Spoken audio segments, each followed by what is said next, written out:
안녕하세요. 이제 오늘 서답식 문제를 공부하는 유아교육기론 3주차인데, 우리가 이제 어제 놀이 실행 이해 운영 사례 뭐 이런 거 봤잖아요.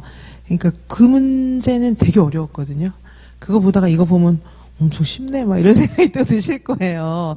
그래서 이제 모르겠어요. 제가 엄청 친절하게 막 엄청 쉬운 문제를 풀고 점점 나중에 어려워지고 막 그렇게는 안 해요. 아시겠죠? 저는 이제 그렇게 하는 공부 방법이 반드시 좋지도 않고요. 그리고 문제라는 것이 그렇게 풀 수 없어요. 많은 문제를 풀면서 막 엄청 어려운 문제 풀었다가 쉬운 문제 풀었다가 왔다 갔다 하는 게 맞아요. 그리고 어차피 제가 이제 막 이렇게 선생님들을 강하게 트레이닝 하잖아요. 그래서 처음부터 선생님들이 문제를 막 풀 수 있는 거는 별로 기대는 안 하거든요. 자, 그래서 되게 모르는데 한번 봤잖아요. 그럼 비슷한 게 또 나오면은 희한하게 좀 많이 알아져요.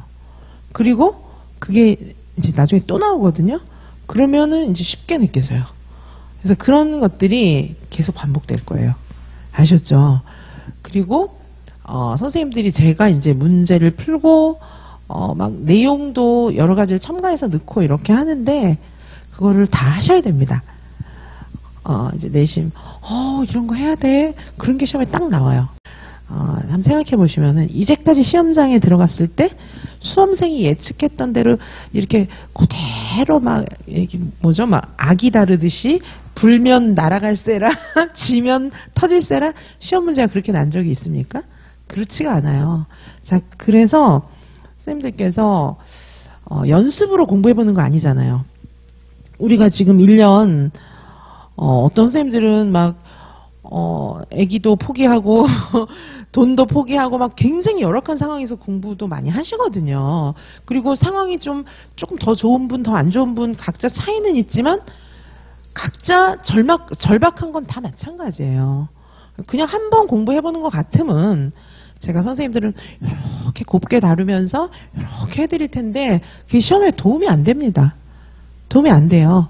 그래서 그 현타는 좀 일찍 느끼시고 그리고 어려운 문제에도 빨리빨리 부딪혀 보시고 그렇게 해야지 뭐 맨날 아는 것만 공부하고 아는 것만 또 공부하고 아는 건 또 연습하고 그렇게 할 것 같으면 수험생활 한 달, 두 달만 하면 돼요. 아셨죠? 그래서 제가 이제 선생님들을 막 굴리거든요. 근데 그렇게 인지적으로 연습을 하시는 게 맞고요. 처음부터 저는 막 어려운 문제도 많이 드리지만 그거를 선생님들이 막 잘 풀 거는 아예 기대를 안 해요. 불가능한 거예요. 그래서 한번 보는 거에 의미가 있는 거예요. 자, 그렇게 어려운 문제를 풀다가 그 다음에 보면 이제 많이 알겠는 거예요. 이런 식으로 해서 문제를 엄청 풀 거예요. 그리고 지금은요, 선생님들이 지금도 문제가 적게 나가는 건 아니죠. 매시간 문제 엄청 나가잖아요. 근데 아직 문풀은 시작도 안 했거든요. 그래서 지금 이렇게 하시다가 나중에 문제가 막 쏟아져 나오는데 그때를 대비하는 거예요, 저는. 나름. 저는 1년 커리를 생각하고 있잖아요. 근데 선생님들 문제 막 쏟아져 나오면 진짜 감당을 못해요. 그러니까 그때를 미리 대비를 하는 거기 때문에 이렇게 보고 쏟아져 나온 문제를 받는 거하고 아예 안 보고 받는 거랑은 천지 차이가 있고요. 우리는 아마 5월 이후 뭐 6월 이때 되면 맨날 실전 먹어봐요. 맨날 실전 먹어보고 매일 와서 문제 풀고 그게 일인데 그러면서 문제 단거나 막 하죠. 아마 5월, 6월, 7월, 8월까지 계속 문제가 새 문제도 나가고 반복도 되고 막 제가 추려도 드리고 선생님들도 추리고 이렇게 할 텐데 저는 일단 암기할 거 단거나 해드리는 건 1월 달에 벌써 다 해드렸잖아요. 그냥 그것만 외우시면 되고요. 내용 단거나는 별 의미도 없어요, 사실은. 이제 머릿속에 선생님들이 너무 불안해하는데 자신을 막 과소평가해가지고 유아이명 선생님들이 너무 이렇게 겸손하셔가지고 근데 전 마음에 안 들어요. 좀 이렇게 자신감 있었으면 좋겠어요. 그래서 너무 겸손하셔가지고 내가 이 정도만 해도 뭐 그렇게 생각하시면 공부를 연습으로 하시는 게 아니잖아요. 그리고 뭐 지금 시간 남아서 공부하는 것도 아닌데 붙어야죠. 했으면 붙어야 될 거 아니에요. 아니 이 아까운 시간과 돈을 내 가지고 공부하는데 붙어야지. 한번 해보는 거 아니잖아요. 그럼 하는 것처럼 하셔야죠. 그래서 저는 붙는 거를 제가 누차 말씀드리지만 붙는 거를 염두에 두고 저는 하는 거예요. 트레이닝을 시켜드리는 거예요. 근데 올해 이제 아직 TO 이런 거 발표 안 났잖아요. 나중에 나잖아요. 그때 돼서 어떤 상황이 될지는 아무도 모르는 거예요. 저는 항상 최악을 가정하는 거예요. 항상 저는 이제 뭐든지 좀 소중한 일을 대비할 때, 꼭 돼야 되는 일을 대비할 때는 항상 최악을 가정해요. 최악을 가정하기 때문에 저는 뭘 가정하는 거냐 하면 TO가 아주 안 난다. 경쟁률이 작년에 서울처럼 75대1 더 높다. 그걸 가정하고 전 준비를 하는 거예요. 그래도 붙어야 될 거 아니에요.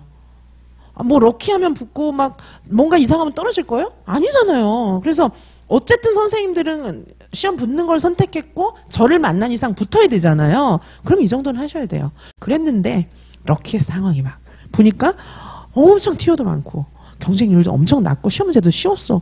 그럼 뭐 괜찮죠 뭐. 괜찮잖아요 그러면. 그럼 시험장에 가서 에이 이지성 강사가 하라는까지 안 해도 됐었는데 괜히 했어. 그냥 그렇게 하시면 돼요. 그러면 되시는데 근데 제가 최악의 상황을 가정한 대로 TO 엄청 쪼끔이고 문제형 엄청 어렵고 그러면 그때는 어떻게 하실 거예요? 아, 더 할 걸. 늦었어요. 그때는 미리 준비한 사람만 붙는 거예요. 저는 어려운 문제까지 다 풀려드리는데 사실 강사로서는 좀 부담도 있어요. 왜냐하면 이렇게 어려운 거 풀려드리면 자신감이 떨어질 수 있거든요. 그러니까 끝까지 안 가봤잖아요. 내가 못하겠어. 이지성 강사는 막 시험에 안 나올 것도 하라고 그래. 막 이렇게 생각할 수 있어요. 첫 번째로는. 그리고 두 번째로는 뭐냐 하면 시험 되게 쉬울 수도 있잖아요. 그리고 상황이 제가 가정한 최악이 아닐 수도 있잖아요. 그러면 제 욕하겠죠. 근데 저는 그렇게 해서 욕먹는 건 내가 다 감당하겠다는 거예요. 시험장에 딱 들어갔는데 이제 진짜 막 한 7월, 8월 뭐 이때 되면은 벌써 이제 선생님들이 마음이 복잡하고 TO 발표 나고 나면 그때부터는 이제 현타가 오겠죠. 근데 그때는 어떤 상황이 될지는 정말 아무도 모르는 거거든요. 상황이 만약에 좋아지면은 조금 선생님들이 좀 여유 있어지면 좋잖아요. 근데 문제가 쉽고 이러면 제가 욕을 먹겠지. 근데 그렇게 욕먹는 건 나아요. 딱 시험장에 들어갔을 때 선생님들이 막 거기서 막 이렇게 기절 안 하면 되는 거예요, 저는. 그래서 붙어야 하니까. 그리고 수험생의 자세는 너무 효율성을 따지면 안 돼요. 넘치게 해야지, 넘치게. 수험생이 요만큼만 해야지 이런 분들 치고 붙는 분 못 봤어요, 저는. 그리고 제가 이제 개인 지도반도 오픈하지만 엄청 굴려요, 진짜. 저는 이 연팩에서도 정말 선생님들을 강하게 해병대 훈련 시키는 거고요, 저는.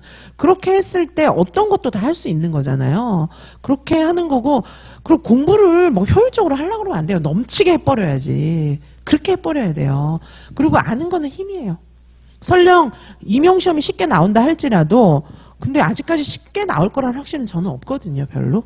근데 만약에 임용시험이 쉽고 경쟁률이 엄청 낮고 TO도 되게 많고 그럴 일은 좀 없잖아요. 근데 설령 그렇게 된다 할지라도 선생님들이 많이 공부한 거는 선생님들의 힘이에요. 현장에 갔을 때 뭐 임용만 되면 끝인 줄 아세요? 그게 시작이에요. 임용되고 나면 할 거 되게 많거든요.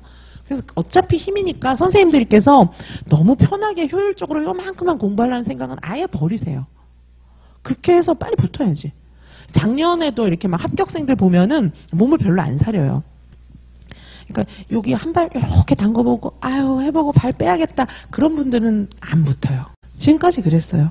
근데 아예 어차피 선생님들 지금 임용 공부 안 하고 현장에 나가봤자 별 뾰족한 수도 없어요. 우리 유아임용 선생님들은 임용 붙어야 돼요. 지금 아직 호시절이거든요. TO 적어도 이렇게 좋은 시절은 다시 안 옵니다. 이제 앞으로. 이제 몇 년 뒤에 이제 결국은 임용 제도가 바뀔 거예요. 결국은. 당장은 안 바뀌지만 결국은 바뀌면 궁극적으로는 교전원을 가야 될 겁니다. 아마 궁극적으로는. 그러면 이제 앞으로 긴 장기 플랜은 뭐냐 하면은 유아하고 초등하고 통합하는 거예요. 장기 플랜은. 언제 될지 몰라요. 10년 뒤에 될지 뭐 20년 뒤에 될지 예상보다 빨리 될지 알 수 없는데 장기 플랜은 계속 학자들이 얘기하고 있는 장기 플랜은 유아와 초등의 통합이에요. 그러면 결국은 우리 유아 시험도 초등하고 많이 통합되면 어떤 식으로 바뀔지 모르거든요. 예, 그러면은 이런 호시절은 없어요. 지금 경쟁률 치열하고 티어 없다 그래도 이렇게 티어가 많던 시절은 없었어요, 선생님들. 너무 막 최상을 생각하시는데 최상은 아니지만 지금 그래도 만약에 최상이 우리 발목이에요. 그럼 지금 무릎은 되는 거예요. 나중에 선생님 이 머리 꼭대기까지 올라가요, 이제. 우리의 상황도. 그러면 지금은 정말 호시절이거든요. 지금 붙으셔야 돼요. 이렇게 좋은 시절은 잘 없었어요, 이제까지. 붙어야 되고, 그렇게 붙기 위해서는 어차피 사립유치원, 뭐, 법인 어린이집이나 이런 데는 좀 낫다고 쳐도, 국공립 어린이집 이런 데 좀 낫다 쳐도, 그거 그렇게 처우 좋은 거 아니에요. 제가 정말 할 말 많습니다.